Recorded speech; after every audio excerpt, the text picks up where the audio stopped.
Voltamos para o segundo bloco do Produtor Quer Saber, que hoje o assunto é biotecnologia. Nós estamos recebendo a diretora executiva do Conselho de Informações sobre Biotecnologia, Adriana Brondani. Adriana, nós começamos no finalzinho do primeiro bloco, falando sobre a questão dessa palestra que você faz, dessa motivacional para saber o que os produtores sabem ou não sobre biotecnologia.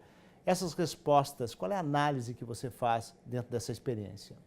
Então, Marcelo, nós começamos esse projeto o ano passado, no final do ano passado, e estamos, juntamente com o Canal Rural, com a ProSoja, conversando com os produtores, eu diria mais de perto, não é? Nós estamos trocando informações com eles, procurando entender como eles enxergam a biotecnologia e como eles enxergam em termos de a longo prazo, não é? O quanto o produtor tem uma importância ou não, muitas vezes nessas perguntas isso aparece, na questão de preservação da biotecnologia. Ao longo deste período aí, que já faz quase um ano de trabalho que nós estamos fazendo, nessa iniciativa, nós percebemos que o produtor conhece muito bem a biotecnologia que está no Brasil, sabe quais são os produtos, sabe como é o processo de aprovação, não sabe tanto quanto tempo leva para desenvolver um produto, porque isso nos percentuais da nossa pesquisa a gente viu, e realmente é importante a gente dizer aqui que um produto desses, uma semente geneticamente modificada, para ela ir para o mercado, tem um investimento aí de pelo menos 12 anos. Então olha quanta pesquisa, quanto teste para que seja aprovado um produto. O consumidor final, então, é outro que fica mais perdido em relação a isso. Até diria, fazendo uma pesquisa com o produtor, com o consumidor, a diferença é gritante, não é? O produtor pode não estar tão bem informado desse período, mas comparado com o consumidor, nem se fala. Então isso fica muito claro. Agora, quando a gente vai conversar sobre a questão de sustentabilidade desta tecnologia, a gente percebe que há uma dificuldade ainda de entendimento ou de compreensão da necessidade de se fazer um trabalho em conjunto. Um trabalho que precisa ser feito por produtor, pelo governo, pela indústria, de um modo geral, de conscientização de que, assim como qualquer tecnologia, nós precisamos trabalhar para preservar. E aí entra o tema do refúgio, não é? A dificuldade de se entender. Então, nessas pesquisas, o que a gente tem feito é procurar entender por que o produtor tem uma dificuldade na questão do refúgio. Onde está essa dificuldade? Onde ela mora? Mora na questão de como fazer, numa dúvida se eu vou encontrar sementes de qualidade para que eu possa fazer refúgio, numa dúvida de como eu vou manejar essa área de refúgio. Essas são as principais dúvidas que a gente tem encontrado nos produtores, não é? Nesse diálogo com os produtores. Acho que tem sido uma experiência muito bacana, muito gratificante para mim, como pessoa envolvida no projeto do CIB, no trabalho do CIB, porque nós estamos conversando com alguém que é usuário da tecnologia. Então, eu acho muito bacana esse diálogo, e quando o produtor me diz o que não está funcionando, o que ele acha que deveria mudar, eu realmente tenho uma preocupação muito grande de levar isso adiante. E percebo que a gente precisa fazer esse trabalho em conjunto, esse trabalho de trocar essas experiências, porque uma coisa é nós falarmos da tecnologia no nível de pesquisa, com os acadêmicos, e quando nós escutamos o produtor, a situação é sempre diferente. Eu tenho um respeito muito maior, muito grande por essa percepção do produtor, não é? Afinal de contas, é quem está usando a tecnologia.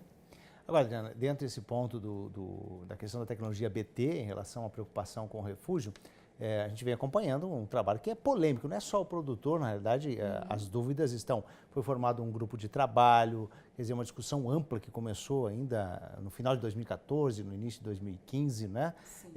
Teve a participação da Embrapa, a participação de várias entidades.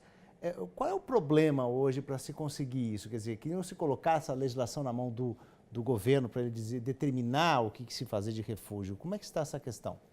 Então, na realidade, se a gente parar para pensar, desde que a semente, primeiro BT foi aprovado, já se começou um trabalho explicando a importância do refúgio.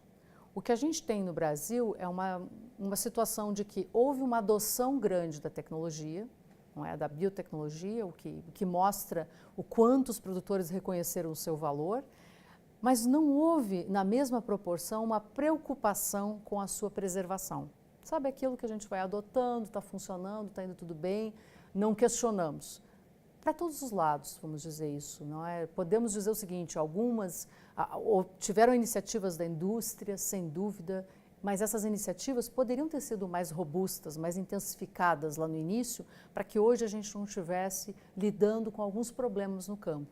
Então, houve uma falha, de um modo geral, na intensidade das iniciativas, e aí não é uma questão agora de a gente apontar feridos e culpados nesse processo, mas de olhar para a questão e dizer assim, bom, precisamos fazer um trabalho e reconhecer onde estão as nossas dificuldades. Se a dificuldade do produtor é de entender como fazer refúgio, vamos trabalhar isso. Essa é uma questão que a gente pode falar abertamente. Vamos trabalhar isso intensamente de diversos formatos, se é por palestra, se é dias de campo. Não dá para subestimar esse tema. Se o produtor está dizendo que falta semente, muito bem, isso foi levado para a indústria.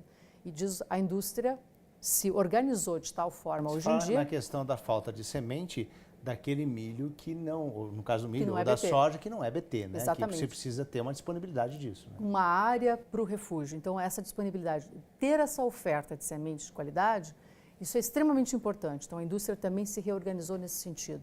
A questão do governo também fazer recomendações técnicas, já que nós não temos uma regulamentação, uma exigência do refúgio, que por um lado é bom, porque no final das contas o produtor é que vai pagar essa conta também. Então tudo tem dois lados, não é? Só que ele tem que ter o conceito de que se ele não fizer, ele vai perder a tecnologia e vai ter prejuízo. E né? é ruim para o vizinho dele, inclusive, não é? Porque quando eu perco a tecnologia, meu vizinho também passa a ser afetado, porque eu vou ter ali insetos resistentes na área. Então, não é algo isolado. Essa é a dificuldade, a complexidade desse tipo de manejo. Porque nós estamos falando de um manejo que envolve toda essa questão. Eu estou fazendo, meu vizinho precisa fazer, eu dependo de semente, eu tenho uma realidade nova, não é porque eu colocava todo semente BT, agora eu tenho que fazer uma área. Agora, porque nós atrasamos, esse é um fato, né? Vamos fazer todo mundo aqui a meia-culpa, porque a gente deveria ter feito isso desde o início. Então, existem produtores que realmente levaram a sério desde o início. Segue a recomendação, porque as empresas detentoras das tecnologias, elas têm as recomendações de percentual para milho, para soja, para algodão. Quer dizer, se o produtor seguir as recomendações, ele vai estar fazendo corretamente. Só que eu acho que a dificuldade do produtor não é ele entender que aquela parte não é para produzir inseto, na realidade, se mantém uma certa produtividade, mas ele tem que dar um tratamento diferente. Exatamente, ela é, na realidade, uma área que a gente não pode pulverizar demais. Então, tem uma queda de produtividade naquela área? Claro que sim, comparada à área BT. No entanto, existem até estudos agora mostrando que em algumas regiões do Brasil essa queda de produtividade é muito pequena. Então, isso é importante. Nós trabalhamos sempre numa questão na área agrícola de a importância daquela tecnologia, quanto ela vale para mim. Então, o produtor reconheceu a sua importância. Portanto, será que não vale a pena eu fazer um trabalho para não perder? Porque nós corremos o risco de perder. E acho que isso é uma questão importante de se conversar aqui, se conversar em vários fóruns. Não vai acontecer uma mágica, não é, em relação a surgirem novos BTs. Nós temos aí um número de BTs que não é um número tão grande que está no mercado, e quando nós vamos olhar para o que está sendo pesquisado, nós não temos moléculas diferentes, não tem lá proteínas diferentes, essas são as moléculas utilizadas, diferente do químico, na minha semente. Eu vou utilizar as mesmas. Ou seja, se nós não preservarmos e elas não funcionarem lá no campo porque o inseto está resistente, perdemos tudo e não poderemos mais utilizar este tipo de ferramenta nas nossas lavouras. Então é uma situação grave realmente num país que produz o ano inteiro, num país que tem essas multissafras, num país de adoção tão alta quanto o Brasil, não é? De biotecnologia de um modo geral.